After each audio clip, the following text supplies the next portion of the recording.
Welcome back to my channel ನಿರಿ ಹೆಬ್ರಿ. ನಂದು ಮಿರರ್ ಒಂದು ಕಟ್ ಆಯ್ತು ಮಾರೆ ಮೊನ್ನೆ. ಅದು ಹೇಗೆ ಕಟ್ ಆಯ್ತು ಅಂತ ಒಂದು ವೀಡಿಯೋ ಆಗ್ತದೆ, ನೋಡಿ ಬನ್ನಿ.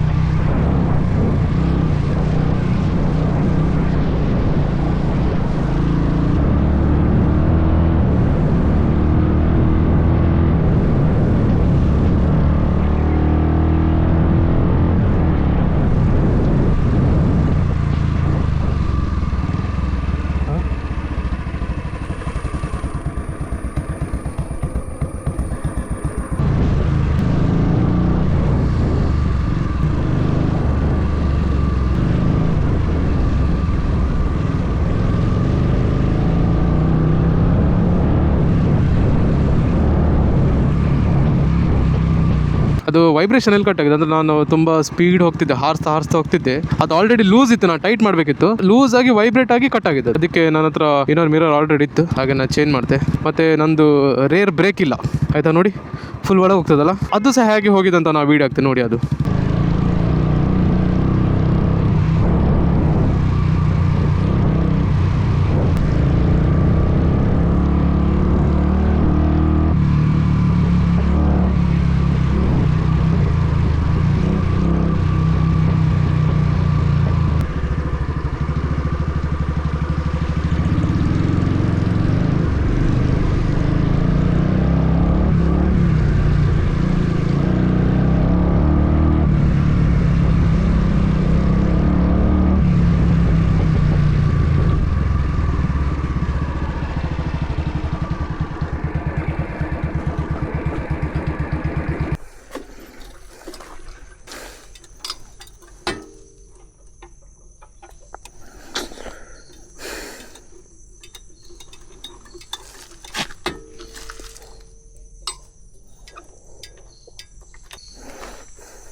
ಇಂತ ಮಾರೆ, ನಂದು ಫ್ರಂಟ್ ಬ್ರೇಕ್ ಸಹ ಇಲ್ಲ ಗೊತ್ತಾ. ನೋಡಿ ಫುಲ್ ಒಳಗೆ ಹೋಗ್ತುಂಟು ಆಗ. ಅದಕ್ಕೆ ಮಿರರ್ ಇಲ್ಲೊಂದು ಕೊಟ್ಟು ನನ್ನೊಂದು ಟೈರ್ ಒಂದು ಚೇಂಜ್ ಮಾಡ್ಲಿಕ್ಕೆ ಉಂಟು. ಹೋದರ್ಪೆ ಒಂದು ಟೈರ್ ಒಂದು ಚೇಂಜ್ ಮಾಡ್ಕೊಂಬರ್ಪೆ. ನಾ ಟೈರ್ ಎಂತ ಎಷ್ಟು ಲೇಟ್ ಚೇಂಜ್ ಮಾಡಿದಂತ ನಿಮ್ಗೆ ಹೇಳ್ತೇನೆ. ತುಂಬ ಸಿಟ್ಟು ಬಂದಿದೆ ಮಾತ್ರ ನನಗೆ. ಮ್ಯಾಟರ್ ಹೇಳ್ತೇನೆ ತಡಿ. ಸೊ ಒಂದು ಹೊಸ ಟೈರ್.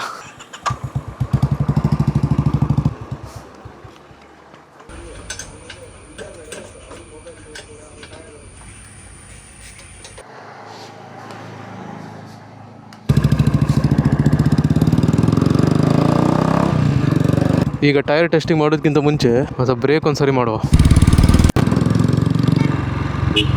ಇದು ನಾನು ಆಫ್ ರೋಡ್ ಟೈರ್ಸ್ ಹಾಕಿದ್ದಲ್ಲ, ಆಫ್ ರೋಡ್ ಟೈರ್ಸ್ ಅಲ್ಲ, ಆಲ್ ಟೆರೆನ್ ಟೈರ್ಸ್ ಅದು. ಆದರೆ ರೋಡಲ್ಲಿ ಸ್ವಲ್ಪ ನನಗೆ ಆಚೆ ಈಚೆ ಹೋದ ಫೀಲ್ ಬರ್ತುಂಟು ಮಾರೆ. ನಾಯಿ ನೋಡಿ, ಶಿಡ್ಝು. ಬ್ರೇಕ್ ಸೆಟ್ ಆಯಿತು, ಮಿರರ್ ಸಹ ಸೆಟ್ ಆಯಿತು.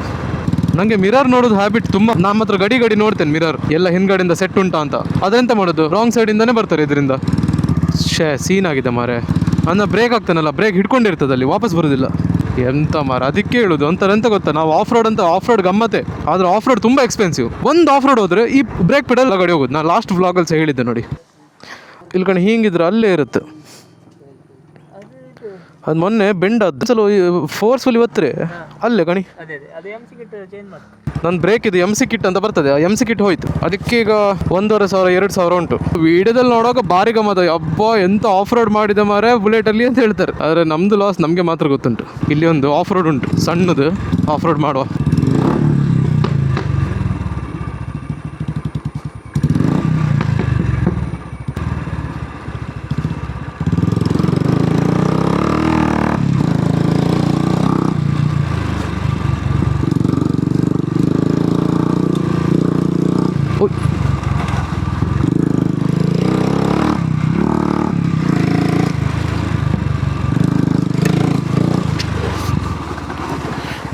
ಛೀ, ಕಾಲೆಲ್ಲ ಕೆಸರಾಯಿತು. ಈಗ ನಂಗೆ ಬೇರೆ ಅಂಗಡಿ ಹೋಗ್ಲಿಕ್ಕಿತ್ತು. ನಾನು ಇದಕ್ಕಿಂತ ಮುಂಚೆ ಸಹ ಬಂದಿದ್ದಾನೆ, ಈಗ ಎಲ್ಲ ಮುಖಕ್ಕೆಲ್ಲ ನೀರೆಲ್ಲ ಹಾರಿಸ್ಕೊಂಡಿದ್ದೆ. ಆದ್ರೆ ಅದ್ಯಾವ ಥರ ಅಂದರೆ ನಾನು ಆಫ್ ರೋಡ್ ಮಾಡ್ಲಿಕ್ಕಂತಾನೇ ಬರೋದಲ್ಲ, ಇದು ನಾನು ಆಫ್ ರೋಡ್ ಮಾಡ್ಲಿಕ್ಕೆ ಬಂದದಲ್ಲ, ಅದ್ರ ಕೆಸರಾಯ್ತು ಮಾರೆ. ನಂಗೆ ಅಲ್ಲಿ ಬ್ರೇಕ್ ಹೊಡಿಲಿಕ್ಕೆ ಆಗಲಿಲ್ಲ. ಇರಲಿ, ಗ್ರಿಪ್ ಒಳ್ಳೆ ಟೈರ್. ಸೊ ನಾನು ನಿಮಗೆ ಟೈರ್ ಇದು ಸೀನ್ ಹೇಳಬೇಕಲ್ಲ. ನನಗೆ ಲಾಸ್ಟ್ ಟೈಮ್ ಒಬ್ರು ಹೇಳಿದ್ರು, ಅಂದರೆ ನಿಮಗೆ ಟೈರ್ ಸ್ಪಾನ್ಸರ್ ಮಾಡ್ತೇನೆ ಅಂತ. ಅವ್ರದ್ದು ಡಿಲೇ ಇಂದ ನಂಗೆ ಎಷ್ಟು ಪ್ರಾಬ್ಲಮ್ ಆಯ್ತು ಗೊತ್ತಾ. ಅವರೇ ಹೇಳಿದ್ದು, ನಿಮಗೆ ನಾನು ಟೈರ್ ಕೊಡ್ತೇನೆ, ಒಳ್ಳೆ ಟೈರ್ ಕೊಡ್ತೇನೆ, ಫ್ರಂಟ್ ಟೈರ್ ಅಂತ. ನಂಗೆ ಸಹ ಖುಷಿ ಆಯ್ತು. ಓಕೆ, ಒಂದು ಟೈರ್ ಸ್ಪಾನ್ಸರ್ ಬರೋದಾದ್ರೆ ಒಂದು ಒಳ್ಳೆ ವಿಷಯ ಅಂತ ನಾನು ಸಹ ಸುಮ್ಮನೆ ಇದ್ದೆ, ಖುಷಿಯಲ್ಲಿದ್ದೆ. ಅದ್ರ ಮತ್ತೆ 1 ವಾರ ಆಯ್ತು, 2 ವಾರ ಆಯ್ತು, 1 ತಿಂಗಳಾಯ್ತು. ನಂಗೆ ಬೇರೆ ಒಂದ್ಸಲ ನಾನು ಬ್ಯಾಂಗ್ಳೂರ್ ಹೋಗಿದ್ದಲ್ಲ ರೀಸೆಂಟ್, ನಂಗೆ ಬ್ಯಾಂಗ್ಳೂರಿಗೆ ಬೈಕಲ್ಲೇ ಹೋಗ್ಲಿಕ್ಕಿತ್ತು. ನಂದು ಟೈರ್ ಫ್ಲಾಟ್ ಆಯ್ತು ಅಂತ ಹೇಳಿ ನಾನು ಅವರಿಗೆ ಹೇಳಿದೆ, ನಾ ಫೋನ್ ಮಾಡಿ, ಟೈರ್ ಯಾವತ್ತು ಕೊಡ್ತೀರಿ ಮಾರ, ನಂಗೆ ಬ್ಯಾಂಗ್ಳೂರ್ ಹೋಗ್ಲಿಕ್ಕೆ ಉಂಟು, ನೀವು ಕೊಡ್ತಿದ್ರೆ ನಾನೇ ಹಾಕೊಳ್ತೇನೆ ಅಂತ ಹೇಳಿದೆ. ಅದಕ್ಕೆ ಅವರು ತಡಿ ನಾನು ಕೊಡ್ತೇನೆ ಹಾಗೀಗೆಲ್ಲ ಹೇಳಿದ್ರು. ನಾನು ಮತ್ತೊಂದು 3-4 ಸಲ ಕೇಳಿದೆ, ನೀವು ಎಂತ ಕೊಡ್ತೀರಲ್ವ ಅದೊಂದು ಹೇಳಿ ಮಾರೆ ಅಂತ. ಜಸ್ಟ್ ಅದೊಂದು ಅಂದ್ರೆ ವಿಷಯ ಹೇಳ್ಬೇಕಲ್ಲ, ಕೊಡ್ತೀರಾ ಇಲ್ವಾ ಅಂತ. ಅದ್ರ ಮತ್ತೆ ಅವ್ರೆಂತ ಹೇಳಿ ಗೊತ್ತಾ, ಅಂದ್ರೆ ನಾನು ಫೋನ್ ಮಾಡಿ ಹೇಳಿದ ಅವ್ರಿಗೆ, ಅಂತ ಮಾರ ನೀವು ಕೊಡ್ತಿರಲ್ಲ ಒಂದು ಹೇಳಿ ಬಿಡಿ ಮಾರ, ನಂಗೆ ತುಂಬಾ ಪ್ರಾಬ್ಲಮ್ ಆಗ್ತುಂಟು ಅಂತ. ಅವರು ತಡಿ ನಿಮ್ಗೆ ಈಗ ಫೋನ್ ಮಾಡ್ತೇನೆ ಅಂತ ಹೇಳಿ ಸುದ್ದಿಲ್ಲ. ಹಾಗೆ ನಾನು 3 ಸಲ ನೋಡಿದೆ, ಎಂತ ನಂಗೆ ಮರೆದಿಲ್ವಾ. ಹಿಂದ್ಗಡೆ ಟೈರ್ ಇದು ನಂದು 19ನೇ ಟೈರ್. 19 ಟೈರ್ ಚೇಂಜ್ ಮಾಡಿದವನಿಗೆ ಮಾರ, ನಂಗೆ ಫ್ರಂಟ್ ಇದೊಂದು ಟೈರ್ ಚೇಂಜ್ ಮಾಡ್ಲಿಕ್ಕೆ ಗೊತ್ತಿಲ್ವ ಹಾಗಾದ್ರೆ. ಎಂತ ಎಣಿಸಿದಾರೆ ಅವರು. ಸುಮ್ಮನೆ ನಮ್ದು ಪೇಷನ್ಸ್ ಚೆಕ್ ಮಾಡಿದ್ರು, ಅವರಿಂದ ನಂಗೆ ಎಷ್ಟು ಪ್ರಾಬ್ಲಮ್ ಆಯ್ತು ಗೊತ್ತು, ಎಷ್ಟು ಪ್ಲಾನ್ಸ್ ಮಿಸ್ ಆಯ್ತು ನಂದು. ಟೈರ್ ಬರ್ತದೆ ಅಂತ ವೆಯ್ಟ್ ಮಾಡಿ. ನಾವೆಲ್ಲ ಗತಿ ಇಲ್ದಿದ್ದವ್ರು ಆದ್ರೆ ಹೌದ್ ಮಾರೆ, ಒಂದು ಹೇಳ್ಬೋದು ಇವ್ರು ಟೈರ್ ಕೊಡ್ತಾರೆ ಫ್ರೀಯಲ್ಲಿ ಅಂತ ನಾವು ವೆಯ್ಟ್ ಮಾಡ್ತಿದ್ದೇವೆ ಅಂತ. 19 ಟೈರ್ ಹಾಕಿದ್ದೇನೆ ಮಾರೆ ನಂದು ಹಿಂದ್ಗಡೆ. ನಾನು ಎವ್ರಿ ಟೈಮ್ ನಾನು ಸ್ಟಂಟ್ ಮಾಡ್ತೇನೆ. ಅಲ್ಲಿ ನಂದು ಹಿಂದ್ಗಡೆ ಟೈರ್ ಎಷ್ಟು ಬೇಗ ಫ್ಲಾಟ್ ಆಗ್ತದೆ ಗೊತ್ತಾ. ನಾನು ಅದಕ್ಕೆ ಹೇಳಿದ್ದು ಎದುರುಗಡೆ, ಅದು ಅವ್ರು ಹೇಳಿದ್ದು ಎದುರುಗಡೆ ಟೈರ್ ಕೊಡ್ತಾನಂತ. ನನ್ನೊಂದ್ಸಲ ಆಟೋ ಎಕ್ಸ್ಪೋ ಹೋದಾಗ ನಂದು ಫ್ರಂಟ್ ಟೈರ್ ಫುಲ್ ಫ್ಲಾಟ್ ಆಗಿತ್ತು, ಅದು ನೋಡಿ ಹಾಗೆ ಹೇಳಿದ್ದು ಟೈರ್ ಕೊಡ್ಸೇನಂತ. ಅಂದ್ರೆ ಅವರಾಗಿ ಡೈರೆಕ್ಟ್ ಹೇಳಿದಲ್ಲ, ನಂದೊಬ್ಬ ಫ್ರೆಂಡ್ ಇದ್ದಾನೆ, ಅವನ್ ಥ್ರೂ ಅವರಿಗೆ ಕನೆಕ್ಟ್ ಮಾಡಿದ್ದು. ಆದ್ರೂ ಒಂಥರ ಸುಮ್ಮನೆ ಒಬ್ಬರದ್ದು ಪೇಷನ್ಸ್ ಚೆಕ್ ಮಾಡೋದಲ್ಲ ಮಾರೆ. ಕೊಡ್ತೇನೆ ನಿಮ್ಗೆ ಆಗೋದಿಲ್ಲ ಅಂದ್ರೆ ನಿಮ್ಗೆ ಆಗೋದಿಲ್ಲ ಅಂತ ಡೈರೆಕ್ಟ್ ಆಗಿ ಹೇಳಿಬಿಡ್ಬೇಕು. ಸುಮ್ಮನೆ ಕೊಡ್ತೇನೆ ಅಂತ. ನಂದೆಂತ ಆಯ್ತು, ನಾ ಬ್ಯಾಂಗ್ಳೂರಿಗೆ ಬೈಕಲ್ಲೇ ಹೋಗ್ಬೇಕಿತ್ತು, ನಂಗೆ ಸ್ವಲ್ಪ ಬೇರೆನೇ ಕೆಲಸ ಇತ್ತು. ಅದ್ರಂತ ಆಯ್ತು, ಇವ್ರು ಕೊಡ್ಲಿಲ್ಲ ಅಂತ ಹೇಳಿ ನಾನು ವೆಯ್ಟ್ ಮಾಡ್ತಿದ್ದೆ. ಇವ್ರು ಕೊಡು ಅಂದಾಜಲ್ಲಿಲ್ಲ. ಮತ್ತೆ ನೋಡೋ ಮಳೆ ಸ್ಟಾರ್ಟ್ ಆದ್ಮೇಲೆ ಮನೇಲಿ ಸೀನ್ ಮಾಡ್ಲಿಕ್ಕೆ ಸ್ಟಾರ್ಟ್ ಮಾಡಿ, ಬೈಕಲ್ಲಿ ಹೋಗೋದು ಬೇಡ ಮಳೆ ಉಂಟಂತ. ಅದ್ರ ಮತ್ತೆ ನಾನು ಬಸ್ಸಲ್ಲಿ ಹೋಗಿದ್ದು ಸಹ ನಾನು ತುಂಬಾ ಕೆಲಸ ಆಯ್ತು. ಆದ್ರೂ ಬೈಕಲ್ಲಿ ಹೋಗೋದೊಂದು ಕೆಲಸ ಇತ್ತಲ್ಲ, ಆ ಕೆಲಸ ಆಗ್ಲೇ ಇಲ್ಲ. ಎಷ್ಟು ಸಿಟ್ಟು ಬಂದಿ ಗೊತ್ತಾ.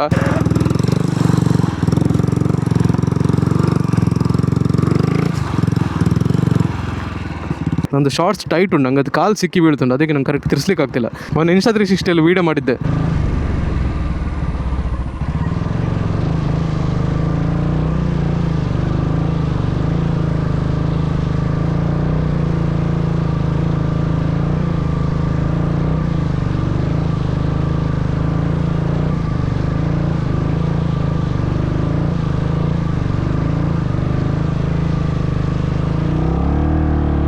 ಇದೇ ಹೇಳಿಕ್ಕಿದ್ದದ್ದು ನಂಗೆ ಈ ಟೈರ್ ವಿಷಯ. ನೆಕ್ಸ್ಟ್ ಟೈಮ್ ಇಂದ ನಂಗೆ ಯಾರಾದ್ರೂ ನೀವು ಬರೋದಾದ್ರೆ ನಿಮ್ಗೆ ಕೊಡ್ಲಿಕ್ಕೆ ಆದ್ರೆ ಮಾತ್ರ ಕೊಡಿ ಮಾರೆ. ನಾನು ಒಂದು ಒಳ್ಳೆ ಗ್ರೇಟ್ಫುಲ್ ಅಲ್ಲಿ ನಾನು ರಿಸೀವ್ ಮಾಡ್ತೇನೆ. ಸುಮ್ಮನೆ ನೀವು ಕೊಡ್ತೇನೆ ಅಂತ ಒಂದು ಹೋಪ್ ಕ್ರಿಯೇಟ್ ಮಾಡಿ ನಮ್ದು ಟೈಮ್ ಎಲ್ಲ ವೇಸ್ಟ್ ಮಾಡಬೇಡಿ. ಇಷ್ಟೆಲ್ಲ ಖರ್ಚು ಮಾಡೋರಿಗೆ ನಮ್ಗೆ ಟೈರ್ ಅಂತ ದೊಡ್ಡ ವಿಷಯನೇ ಅಲ್ಲ. ನಾನು ಇದು ಆಂಕರದಲ್ಲಿ ಹೇಳ್ತಿರೋದಲ್ಲ, ಸಿಟ್ಟಲ್ಲಿ ಹೇಳ್ತಿರೋದು. ಯಾಕಂದ್ರೆ ಅವ್ರದ್ದು ಒಂದು ಫಾಲ್ಸ್ ಹೋಪ್ ಇಂದ ನಂದು ಎಷ್ಟೋ ಪ್ಲಾನ್ಸ್ ಹಾಳಾಗಿದೆ ಗೊತ್ತಾ, ಎಷ್ಟೋ.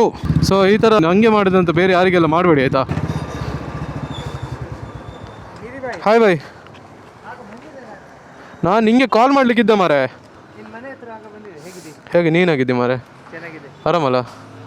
ಇನ್ನೊಂದೆಂತದ್ದು, ಈಗ ನಂಗೆ ಯಾವುದೋ ಒಂದು ಸ್ಪಾನ್ಸರ್ ಬರಲಿ ಅಥವಾ ಯಾವುದಾದ್ರೂ ಒಂದು ಬರಲಿ, ನಂಗೆ ಸುಮ್ಮನೆ ಫೇಕ್ ಆಗಿ ಹೇಳಿಕ್ಕೆ ಆಗುದಿಲ್ಲ ಗೊತ್ತಾಯ್ತಾ. ನಂಗೆ ಎಂತ ಒಂದು ಡೈರೆಕ್ಟ್ ಆಗಿ ಹೇಳಬೇಕು. ನಂಗೆ ಎಂತ ಇಷ್ಟ ಇಲ್ಲ, ನಾನು ಡೈರೆಕ್ಟ್ ಆಗಿ ಹೇಳ್ತೇನೆ. ಅದು ಬಿಡ್ಕೊಂಡು ಅವನಿಗೆ ಹೇಳಿದ್ರೆ ಇವ್ರಿಗೆ ಬೇಜಾರಾಗ್ತದೆ. No, I don't care about that. ಈಗ ನಂಗೆ ಬೇಜಾರಾಯ್ತಾ, ನಂಗೆ ಡೈರೆಕ್ಟ್ ಆಗಿ ಹೇಳಿಬಿಡ್ಬೇಕು. ಸುಮ್ಮನೆ ಮನ್ಸಲ್ಲಿ ಇಟ್ಕೊಳ್ಳೋದು ಅಂತ ಮನುಷ್ಯನೇ ಅಲ್ಲ ನಾನು. ಮನ್ಸಲ್ಲಿ ಇಟ್ಕೊಂಡು ಕೊರಗಿ ಸಾಯ್ತೇನೆ ನಾನು. ಅದಕ್ಕೆ ಎಂತ ಉಂಟಂತ ಡೈರೆಕ್ಟ್ ಹೇಳಿಬಿಟ್ರೆ ರಗಳೆ ಇಲ್ಲಲ್ಲ. ಸೊ ಇದಾಗಿ ನಂಗೆ ಈಗ ಯಾವ್ದಾದ್ರು ಒಂದು ಸ್ಪಾನ್ಸರ್ ಬಂದಿದ್ರು ಸಹ, ಇನ್ ಕೇಸ್ ನಂಗೆ ಟೈರ್ ಸ್ಪಾನ್ಸರ್ ಬಂತು ಅವ್ರ ಕಡೆಯಿಂದ, ನಂಗೆ ಇಷ್ಟ ಆದ್ರೆ ಮಾತ್ರ ಇಷ್ಟ ಉಂಟಂತ ಹೇಳ್ತೇನೆ. ಎಂತ ಇಷ್ಟ ಇಲ್ಲ ಅದು ಇಷ್ಟ ಇಲ್ಲ ಅಂತ ಡೈರೆಕ್ಟ್ ಆಗಿ ಹೇಳಿಬಿಡ್ತೇನೆ. ಅದು ಬಿಡ್ಕೊಂಡು ಅವ್ರು ನಂಗೆ ಸ್ಪಾನ್ಸರ್ ಕೊಟ್ಟರು, ಫ್ರೀಯಲ್ಲಿ ಕೊಟ್ಟರು ಅಂತ ಹೇಳಿ ನಾನು ಅವ್ರನ್ನ ಪ್ರೇಸ್ ಮಾಡೋದು ಅದು ಇದು ಎಂತ ಇಲ್ಲ. ಮತ್ತೆ ಇನ್ನೊಂದು, ನಂಗೆ ಇಲ್ಲಿವರೆಗೆ ತುಂಬಾ ಕೊಲಾಬ್ರೇಷನ್ ರಿಕ್ವೆಸ್ಟ್ ಬಂದಿದೆ, ನಾನು ಯಾವ್ದು ತಗೊಳ್ಳಿಲ್ಲ. ಯಾಕಂತ ಗೊತ್ತಾ, ಕೊಲಾಬ್ರೇಷನ್ ರಿಕ್ವೆಸ್ಟ್ ಅಲ್ಲಿ ನಾವು ಹೇಳ್ಬೇಕಂತೆ, ಇದು ಹಾಗೆ ಉಂಟು, ಇದು ಹೀಗೆ ಉಂಟು, ಒಳ್ಳೆ ಉಂಟು ಅಂತೆಲ್ಲ ಹೇಳಿ. ಒಳ್ಳೆ ಉಂಟಂತ ಹೇಳಿ ಅಂದ್ರೆ ನಂಗೆ ಗೊತ್ತಿರ್ಬೇಕಲ್ಲ ಮರೆ ಒಳ್ಳೆ ಉಂಟಂತ. ಅದನ್ನ ನೋಡಿ ನಮ್ದು ಫ್ರೆಂಡ್ಸ್ ತಕೊಂಡ್ರು ಅಂತ ಎಣಿಸಿ, ಅಥವಾ ಯಾವ್ದಾದ್ರು ಒಂದು ಕೆಫೆ ಆದ್ರೆ ಅದನ್ನ ನೋಡಿ ನಂದು ಫ್ರೆಂಡ್ಸ್ ಕೆಫೆಗೆ ಹೋದ್ರು, ಆ ಕೆಫೆ ಒಳ್ಳೆ ಇಲ್ಲ, ಆಗ ಮರೀದಿ ನಂದು ಹೋಗುದಲ್ಲ. ಅದಕ್ಕೆ ಇಲ್ಲಿವರೆಗೆ ನಾನು ಲೆಕ್ಕ ಇಟ್ಟಿದ್ದೇನೆ, ಇಲ್ಲಿವರೆಗೂ 22 ಕೊಲಾಬ್ರೇಷನ್ ರಿಕ್ವೆಸ್ಟ್ ಬಂದಿತ್ತು, ಅದ್ರ ನಾನು ಒಂದು ತಗೊಳ್ಳಿಲ್ಲ. ಇಲ್ಲಿವರೆಗೆ ಒಂದು ಕೊಲಾಬ್ರೇಷನ್ ಮಾಡಿದಂದ್ರೆ ಕುಂದಾಪುರದಲ್ಲಿ ಒಂದು ಬೈಕ್ ಶೋರೂಮ್, ಆ ಬೈಕ್ ಶೋರೂಮ್ ಒಂದೇ ನಾನು ರೀಲ್ ಮಾಡಿದ್ದು ಅಷ್ಟೇ. ಅದೇ ಫಸ್ಟ್, ಅದೇ ಲಾಸ್ಟ್. ನಾ ಮತ್ತೆ ಮಾಡ್ಲಿಲ್ಲ, ಯಾಕಂದ್ರೆ ನಂಗೆ ಫೇಕ್ ಮಾಡ್ಲಿಕ್ಕೆ ಬರುದಿಲ್ಲ. ನಾ ಬೇಕಂತ ಎಕ್ಸೆಪ್ಟ್ ಮಾಡ್ತೇನೆ, ಎಂತ ಅಂತ ಕೇಳ್ತೇನೆ, ಅದ್ರಲ್ಲಿ ಇರ್ತೇವೆ ನೀವು ಈ ತರ ಹೇಳಿ ಇದು ಒಳ್ಳೆ ಉಂಟಂತ ಹೇಳಿ. ಎಂತ ಒಳ್ಳೆ ಉಂಟಂತ ನಾನು ಸುಮ್ಮನೆ ಅಂತ ಹೇಳುದು. ನಾನು ಅದೀಗ ಹೋಗಿ ಬ್ಲಾಗ್ ಮಾಡೋದು ಅದ್ರಡ್ಡಿಲ್ಲ, ನಾನು ಎಂತ ಜೆನ್ಯೂನ್ ಆಗಿ ಹೇಳ್ಬೋದು. ರೀಲಲ್ಲಿ ಸುಮ್ಮನೆ ಫೇಕೆ. ಅದು ಈ ಕೊಲಾಬ್ರೇಷನ್ ಅದೆಲ್ಲ ನೋಡಿದ್ರೆ ಒನ್ ಟೈಪ್ ಆಗೋದು ಮಾರೆ. ಇನ್ಸ್ಟಾಗ್ರಾಮ್ ಓಪನ್ ಮಾಡ್ಲಿಕ್ಕಿಲ್ಲ, ಹುಡುಗಿರೆಲ್ಲ ಕೆಫೆಗೆ ಹೋಗಿ ನೀವು ಅದು ತಿನ್ನಿ ಇದು ತಿನ್ನಿ ಅಷ್ಟೆಲ್ಲ ಎಂತಕ್ಕೆ. ಕೆಲವರಿಗೆ ಅವ್ರು ಕರೆಯೋದಿಲ್ಲ ಎಂತಲ್ಲ, ಅವರೇ ಹೋಗುದು ಕೊಲಾಬ್ರೇಷನ್ ಮಾಡ್ತಾನೆ ಅಷ್ಟೆಲ್ಲ ಎಂತ ಮಾರೆ. ಯಾವ್ದಾರ ಒಂದು ನಿಮ್ ಸ್ವಂತ ಟ್ಯಾಲೆಂಟ್ ಇದ್ರೆ ನೀವು ಅದರಲ್ಲಿ ಮೇಲೆ ಬರ್ಬೇಕು. ಯಾರ್ದೋ ಕೆಫೆ ತೋರಿಸ್ಕೊಂಡು ಅವ್ರ ಕೆಫೆ ಉದ್ಧಾರ ಮಾಡ್ಕೊಂಡು ನೀವು ಅದರಲ್ಲಿ ಒಂದು ದುಡ್ಡು ಮಾಡ್ಕೊಂಡಲ್ಲ.